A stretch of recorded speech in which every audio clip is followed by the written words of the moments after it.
Super বলতে আমরা যা বুঝি নর্মালি প্রতি পূর্ণিমাতে চাঁদের যা আকার বা সাইজ থাকে পৃথিবী থেকে দেখা, এটা তার চেয়েও বড় দেখাবে। তার একটাই কারণ যে এই মুহূর্তে পৃথিবীর খুব কাছ দিয়ে এই চাঁদটা আজকের দিনে যাবে। মঙ্গলবার রাতে দেখা গেল মহাজাগতিক বিরল দৃশ্য। রাতে দেখা গেল সুপার মুন। মহাজাগতিক এই ঘটনার সাক্ষী হয়ে থাকলো গোটা পৃথিবীর সাথে জলপাইগুড়ি জেলাবাসীও।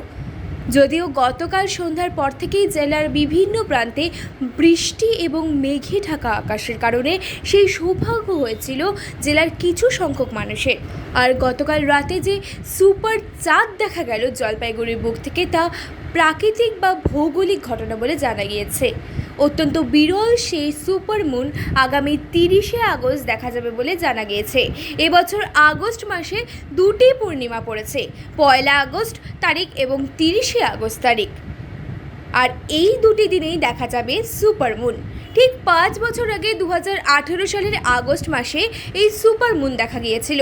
আগামী 2037 সালে ফের এই সুপার মুন দেখা যাবে। সুপার মুনের দিন চাঁদকে প্রায় 7% বড় এবং 16% উজ্জ্বল দেখা যায়। চাঁদ থেকে পৃথিবীর দূরত্বের তারতম্যের কারণে এই পার্থক্য বলে জানা গিয়েছে। সাধারণত অনুসূর অবস্থাতে এই সুপার মুন দেখা যায় বলে জানা গিয়েছে। জ্যোতির্বিজ্ঞানীদের কথা অনুসারে এবছর 4টি সুপার মুন দেখা যাবে। তার মধ্যে আগস্ট মাসে সুপার মুন সব থেকে বেশি উজ্জ্বল হবে বলেই তারা জানান। এটা খুব একটা আশ্চর্যজনক ঘটনা, মানে একটা ভৌগোলিক ঘটনা, প্রাকৃতিক ঘটনা, যে এই 1 আগস্টে আমরা আজকের দিনে পুরো ফুলমুন দেখতে যাচ্ছি। যে ফুলমুন এমনিতেই প্রতিটা পূর্ণিমায় দেখা যায়, কিন্তু এটা একটা বিশেষ, এই কারণেই বিশেষ যে এইটাকে বলা হচ্ছে সুপার মুন। অর্থাৎ সুপার বলতে আমরা যা বুঝি নর্মালি প্রতি পূর্ণিমাতে চাঁদের যা আকার বা সাইজ থাকে পৃথিবী থেকে দেখা, এটা তার চেয়েও বড় দেখাবে। তার একটাই কারণ যে এই মুহূর্তে পৃথিবীর খুব কাছ দিয়ে এই চাঁদটা আজকের দিনে যাবে এবং মোটামুটি 5 ডিগ্রি অক্ষাংশ করে ঘুরে, মানে একটু অ্যাঙ্গেল করেই যাচ্ছে। যেহেতু পৃথিবী থেকে চাঁদের দূরত্ব এই সময়টা ভীষণই কম, এই ধরনের ঘটনা এবং আগস্ট মাসে কিন্তু এই বছর এটা হতে যাচ্ছে। আজকে 1 আগস্টে আছে। আবার এই সময়টায় এই যে চাঁদটাকে আমরা দেখছি সেটা অনেকটা লালচে রকমের, সেই জন্য অনেক সময়টাকে রেড মুনও বলে।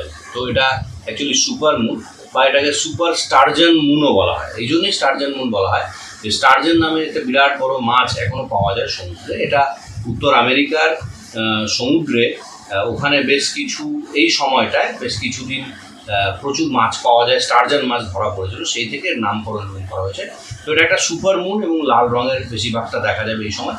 এটা একটা মহাজাগতিক ঘটনা, অবশ্যই আমি বলবো সকল স্তরের মানুষকে এটা দেখার জন্য। এবং আজকে রাত 2:32 একদম পিক ফর্মে থাকবে। তো সুতরাং আমরা রাত 2:32 জলপাইগুড়ি থেকে এটাকে ভালো করে দেখতে পাবো।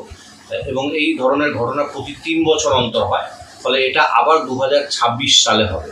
তো সুতরাং আমি সবাইকেই বলবো যে এই রকম মহাজাগতিক ঘটনার সাক্ষী হয়ে থাকুন, ভীষণ ভালো লাগবে, ভীষণ আনন্দ।